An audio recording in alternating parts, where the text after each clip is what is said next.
All right, ladies and gents, we are going to check in to see what all the hoopla is about the drone flying. Hello, Miss Debbie Fox. How are you? All right, let's share some stuff. What is the thing with all the drones? And I did a video earlier telling people they best not shoot them down or whatever, because we don't know if they're government, police, press, innocent citizens flying their drones. Let's check out some of this stuff. Let me share this.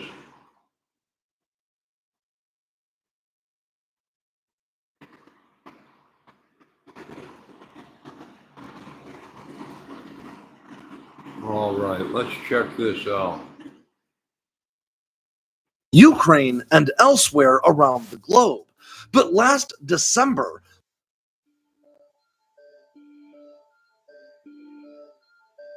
over the past few years, the world has watched with bated breath as a variety of drones have reshaped the way warfare plays out in Ukraine and elsewhere around the globe. But last December, the United States was given a forceful reminder that this threat is not relegated to far-flung battlefields a half a world away. It's already right here on U.S. soil, and America seems to be struggling to overcome a combination of bureaucracy and technological limitations in time to address it.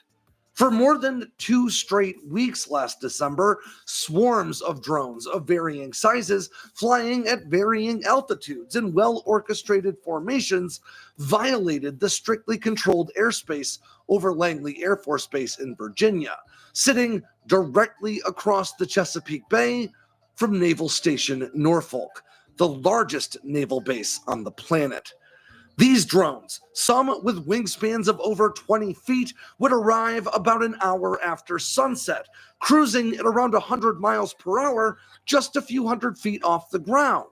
They'd zoom over the hangars that house America's F-22 Raptors, then out over the bay toward the headquarters for SEAL Team 6 and past the most dense collection of national security facilities on American soil, prompting many to ask whose drones were these, why were they there, and maybe most notably of all, helping your lean security team slash attack dwell time and improve analyst productivity, unifies and coordinates.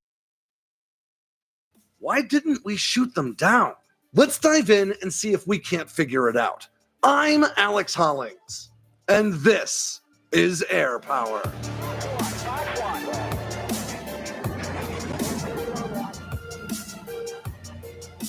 If you like military tech, then you'll love War Thunder. War Thunder is the most comprehensive vehicle combat game ever made, and you can ultimately led to the destruction of the vehicle. iOS and Android devices, but if you're a new PC or despite wave after wave of large, seemingly non-commercial drones penetrating the protected airspace over Langley Air Force Base all throughout December of 2023, the first official acknowledgement of these incursions didn't reach the public until March of this year, when the commander of NORAD and NORTHCOM, U.S. Air Force General Gregory Guillotte, publicly testified before the Senate Armed Services Committee. NORAD, or the North American Aerospace Defense Command, is a joint U.S.-Canadian command responsible for monitoring and defending the airspace above North America, while U.S. NORTHCOM, or Northern Command, is tasked with defending the American homeland. I'll quote the general now. As part of my 90-day assessment, to tell the truth, the counter-UAS, or uncrewed aircraft systems mission, has dominated that so far in the first month. Of course, I knew it was an issue coming from another combatant command, CENTCOM, where we faced that threat in a very different way because of the environment, but I wasn't prepared for the number of incursions that I see. I've gone into events at Joint Base Langley Eustis, and I'm using that as the centerpiece of my 90-day assessment. Now, as you may have noticed from the wording of that quote, these drone incursions may have been most severe over Langley, but that wasn't the only place they'd occurred.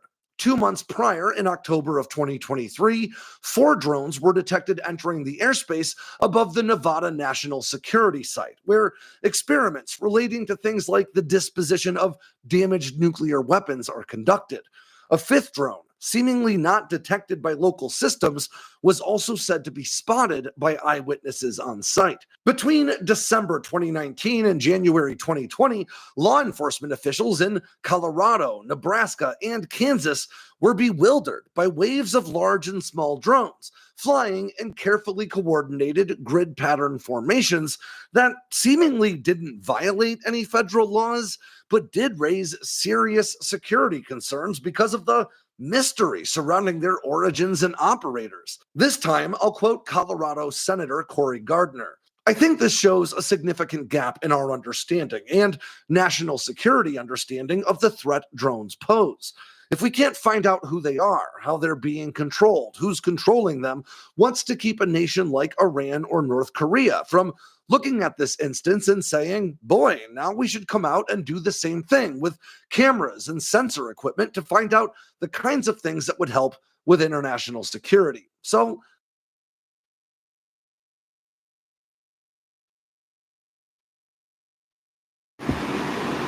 All right, so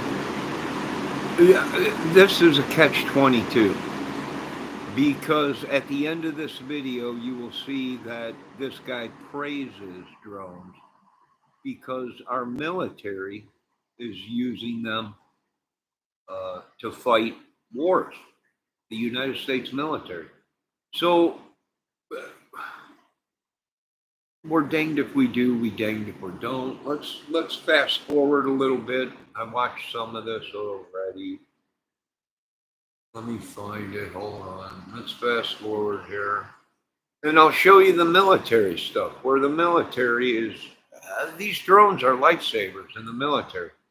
So for them to say they don't know what they are, is madness to me. They know exactly, any military guy knows. Maya knows how quality care can bring out exactly what they are. but within the defense apparatus, it's a term we often use to describe those tasked with playing the part of adversary forces in war games or military exercises. These groups, some formal, some informal, are tasked with attacking existing plans, assumptions, tactics, procedures, equipment, training, and more, all to identify vulnerabilities in American defenses that are in need of shoring up. In short, red teams are often meant to operate outside the standard purview of domestic military operations and instead function as a surrogate for adversary action. In the Pentagon's 2003 report entitled The Role and Status of DoD Red Teaming Activities, it explained that red teams playing the role of adversary forces are sometimes tasked with emulating the known capabilities and tactics of an opponent. But in other instances, these teams may be given, quote, wider latitudes to discover technological counters to U.S. systems. In other words, red teams aren't always just substitutes for Russia or China, for instance, and at times they can get very creative with the ways they go about circumventing American defenses. Maybe the most infamous of these red teams, and an excellent example of just how creative these endeavors can get, came in the form of Richard Dick Marcinko's chaos-inducing unit known to most of us as Red Cell. A legendary special operator, Marcinko led SEAL Team 2 until he was tasked with establishing a new team that could take on rapidly developing terrorist threats. Marcinko's hand-picked group of elite operators would come to be known as SEAL Team 6, the Navy's most elite special operations group. And upon leaving SEAL Team 6 in 1984, Marcinko was then tasked with standing up another new team. This one made up mostly of former SEALs with a single force recon Marine to boot. This team was officially called Op 06D, but was the infamous Red Cell as we know it. Now, Red Cell was formed at the request of the commander of the U.S. Pacific Fleet at the time, Admiral James Ace Lyons, and it was tasked with testing the Navy's vulnerabilities to terrorist attacks by, well, becoming the terrorists themselves. Marchenko's team reportedly infiltrated bases, stole top secret documents, kidnapped civilian personnel.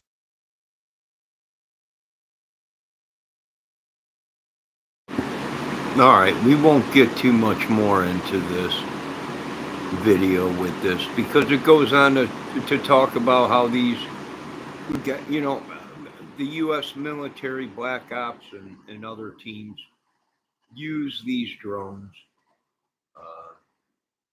So, you know, for everyone to play dumb is just ridiculous. For all these people to be making videos of what it's an alien, isn't it? You'll know when it's an alien, ladies and gentlemen.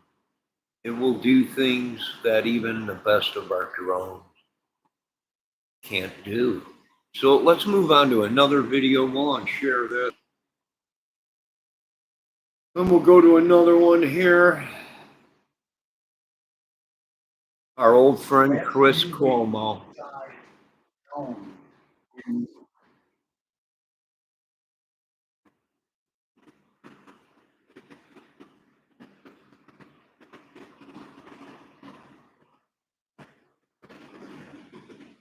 Let me post this in my chat, this channel.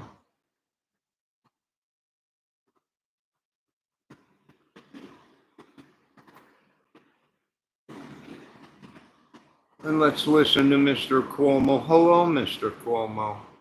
We meet again. First it was on CNN, now it's on News Nation. Let's listen.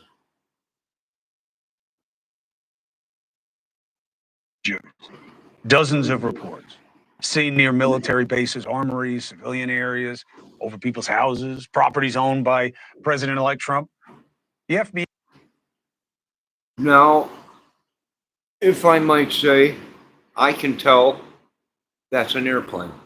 It's a small airplane. On the two wingtips, you got the blinking lights. It's an airplane, but people insist it's a UFO. Let's listen to the video. The FBI says they've been investigating it for a month. A month? But many, like my next guests, say the response has been tepid.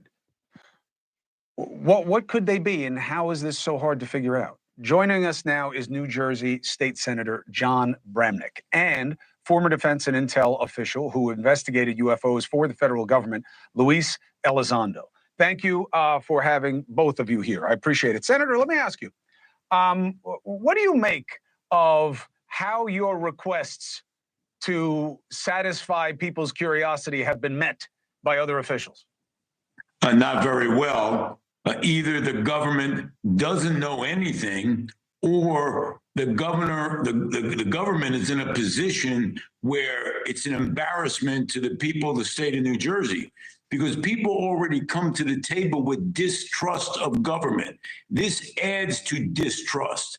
And I'm deeply concerned that people are going to come up with conspiracy theories. You see them on the internet all the time. So this doubled down, and it double downs on the people who make up theories and also don't trust government. So it has a double whammy on government.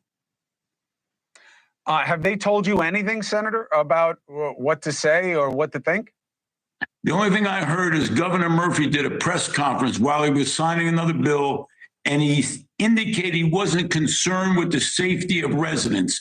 But the residents I represent are deeply concerned that they need a lot more information than a blanket statement that it's still safe out there. That's simply not enough. We're going to have a briefing tomorrow in Trenton, and I'm looking forward to hearing what they have to say. Well, you got a platform here to tell the country what you're finding out and what you're not finding out whenever you want it. Mr. Elizondo, it's good to have you again. What's your guess on this? I mean, look, the good news is you see a lot of navigation lights on these things. You see red and greens on a lot of these, which, as you know, are familiar lighting that people put on drones over a certain size. What's your guess as to why there's so many over Jersey all of a sudden?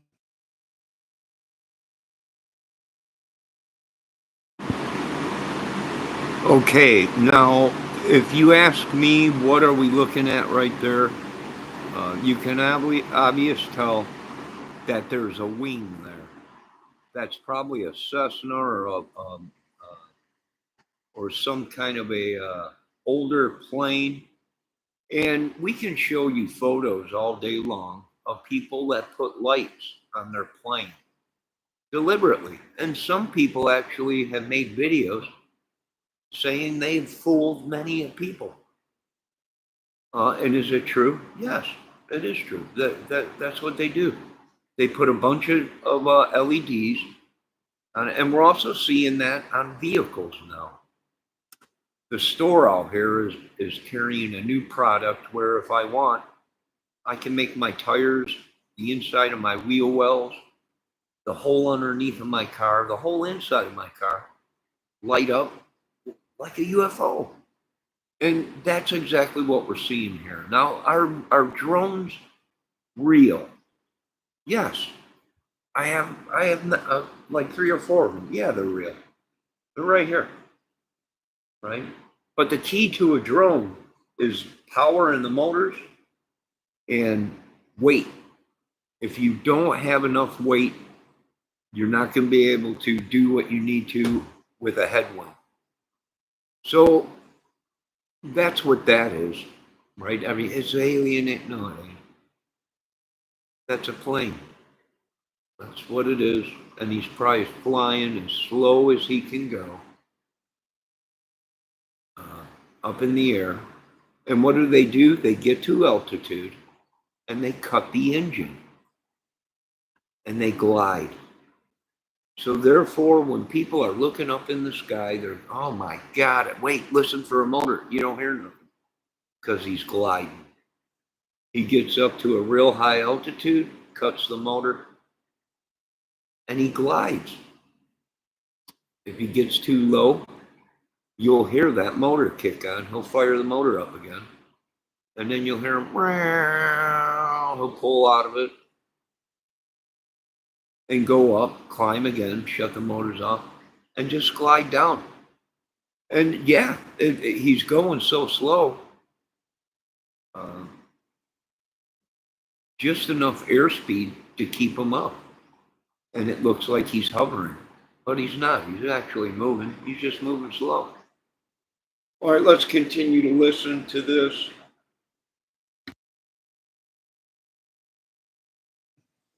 Well, Chris, surprisingly enough, it's not just over Jersey. Recently, over a few weeks ago, we had a very similar issue over Langley Air Force Base, one of our most sensitive military installations. And frankly, if you look back the last 4 or 5 years, there was actually a very similar occurrence back in Colorado, where for weeks, local and state law enforcement officials were chasing these things in the skies, almost doing a racetrack pattern. And no one seemed to know what the heck was going on. Actually, this is one of the very reasons why I decided to testify before Congress a few weeks ago, because quite frankly, we don't really have control of our U.S. airspace. We don't have awareness of what are in our skies. Do you believe that the FBI has been looking for a month and doesn't have any answer about what these are when there's so many? Well, I've worked with the FBI in the past, and they tend to be very, very competent when they're doing investigations. I do believe they have some answers. I don't think they have all the answers yet. What further makes this more complicated, you have an issue where these things are being seen over civilian airspace, so you have jurisdictional issues, right? You have, from a federal perspective, you have FBI leading the law enforcement investigation, but you also have the Department of Defense.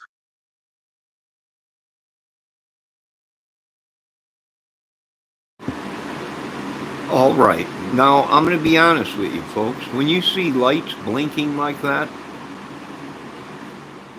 9 out of 10 times, that is a plane. All right. Or it is a drone, but it's a police drone or a news drone or a helicopter. Now, we've already proven that our United States military uses our drones to do recon, all kinds of stuff. And there's also a division that is just drones. That's their job. They drive drones. They maneuver drones and stuff. So this is nothing new. This has been around for I don't know how long. Now, who is it? Well, now you got a problem because you can buy these drones anywhere. And if you have the intelligence, you can build your own drone right in your house, as big as you want it. If you know how to machine the parts and you have access to machinery and lathes and CNC machines, you can build an 8-foot one with giant motors on them, electric motors, and connect them to a battery. You can put a gas engine to them. But what you need is the computer system on them to keep them stable. And this is nothing new, man. My father built these. All of his friends built these small RC radio control back in the 50s and 60s and 70s. They were RC remote control models. And there was a lot that looked like airplanes. There was also ones that looked like flying saucers. Why? Because these guys were ex-military, ex-scientists, and ex-engineers. That's what our grandparents and our fathers did in the military, right? That's what they all did. Everybody's, if they weren't in the military, they worked for government branches and scientists and people that built things. So I need more evidence that that's alien than just sitting there blinking lights like that and flying across the sky. Let's continue to listen. Even the women built planes. Yes, Miss Debbie is correct. Even the women. And some of the women would look right at that and say, oh, well, we worked on that. These people stole our technology. We worked on that and back in the 30s. Right? That's what some of these women would tell you, because most of these women, when we were at war, worked at these facilities, even Area 51 and other ones, right? Women. That's right, women.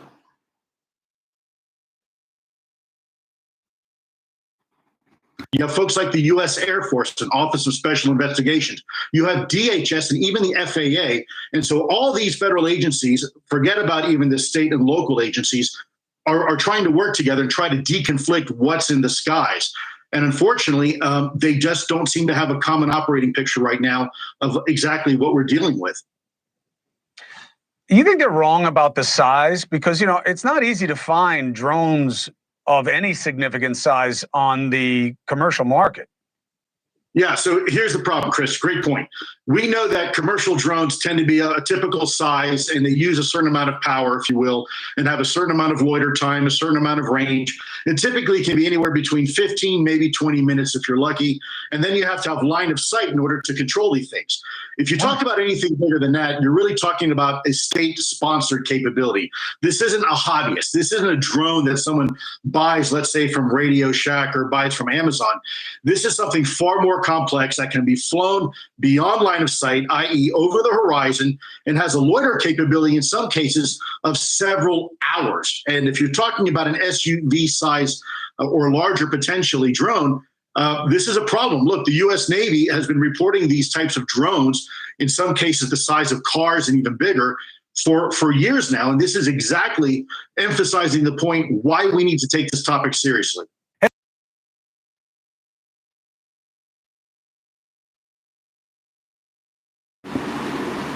All right, I can explain that too, because not every branch of the government knows about secret branches and their capabilities,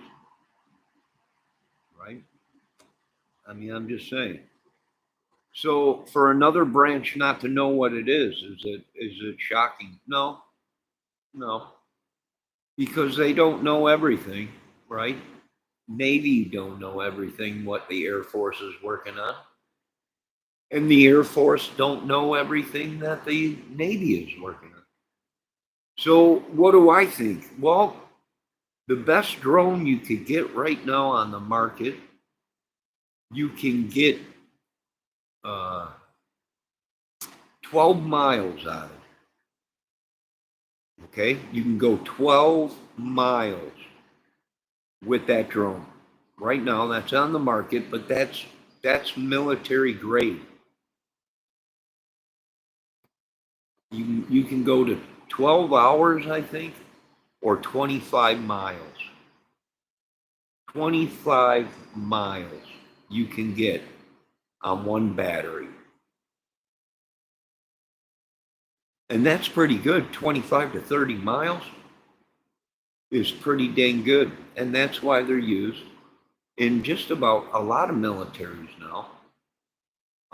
And they are efficient, they're cheap, and you can get 12 hours, I think, or 7 to 12 hours of fly time with a distance of 30 miles away, and that's pretty dang good. Now, there might be some people that are making their own drones in their basement. I mean, we've come across people that are making reactors and stuff in their basement. So would it shock me that someone's making a giant drone? No. It's free enterprise. They could, right? As long as they stay within the laws and the regulations of the height that they can fly. They can't be up there with commercial jets or commercial planes, right? And we got enough of these guys that fly these planes that love to play jokes on people, just like Bigfoot. They'll dress their whole plane up in Christmas lights and go up flying around and just fool everybody and laugh their butt off the next day when it's all over the news. And it's like Bigfoot. They do the same thing in that. So there you go with your drone things. How are you going to shoot them down? I have no idea. It's against the law. If you look on the law books in the FAA, you can't shoot anything down. You can't even shoot my drones down. They are causing no harm. They're not attacking anybody. What they're doing is pranking everybody. Like I said, some of the best UFO footage was filmed right out of here, out of this. And it was a landscaping light.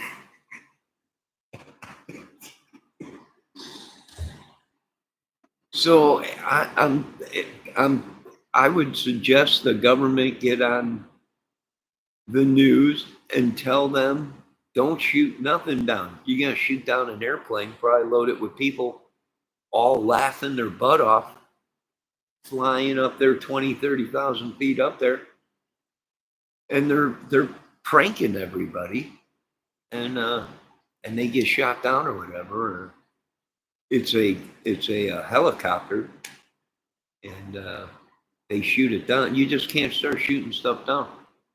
And as far as it being over, well, it's over civilians now. Well, of course it is, because we have a whole bunch of them. They're all over. Now, what could they be? I don't know. It could be a bunch of drone dudes that got together. They don't mean no harm. They're just showing their force. And they're showing what they could do in the sky. They can make the sky dance. Did you see China and their drones? Was it Christmas or whatever, but 4th of July? They took a massive amount of drones up into the sky and flew in formation. It was unbelievable. It was like a fireworks show, but it was drones. I couldn't believe it. So yeah, that's probably what we're seeing. Do they mean any harm or anything? I doubt it. Could they be spies? They could be, but you pass the law for these things. Now, why are you punishing us good, law-abiding citizens that fly under the altitude that they call for, and we don't invade on people's privacy? There's no laws taking your drone 500 feet up in the air and getting beautiful overhead footage of beautiful landscape and sunsets. It's always the bad guy that wrecks it for us. And if we didn't have wars, and if we weren't all friends and all godly people, we wouldn't have to worry about spies and espionage. But as far as it goes today, ladies and gentlemen, until you go into Congress and Senate and pass a law that drones are banned in America, you're going after drones, right? You got to be able to stop that. You can't even stop weapons or drugs coming in. Ain't it funny how they go for the most smallest thing instead of going after the real stuff that's really killing us? How about finding a cure for cancer? How about a pill that cures all cancers? How about you do that? How about you spend 250 trillion in a pill that you take a pill for a month and you're perfectly healthy? How about that? No, you folks have a great night. God bless everybody. We'll be seeing you again, Chris Cuomo.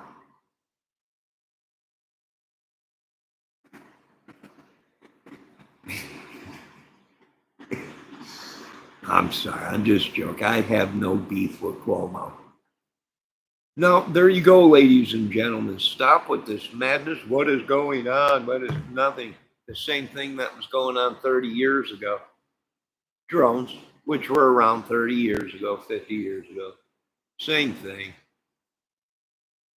Now I know how Third World Wars get started. Now I know how this stuff gets started because these people are undereducated.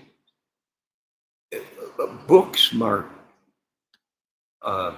scientists, whatever, but don't understand drones or flight or anything. Nothing. I don't even understand it all. So you folks have a good night. Be safe. This is just my opinion, my theory. You don't have to listen to me. You don't have to do a dang thing I said. You could sub and hit the like if you want. That's cool. We'll be back more videos. God bless everyone. Have a great night. Let me see what my chat said real quick.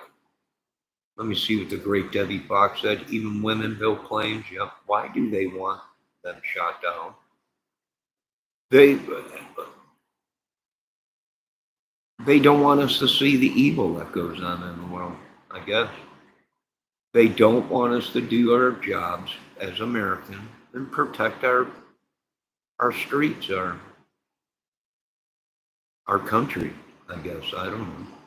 Drones are literally everywhere. Exactly. They've always been everywhere.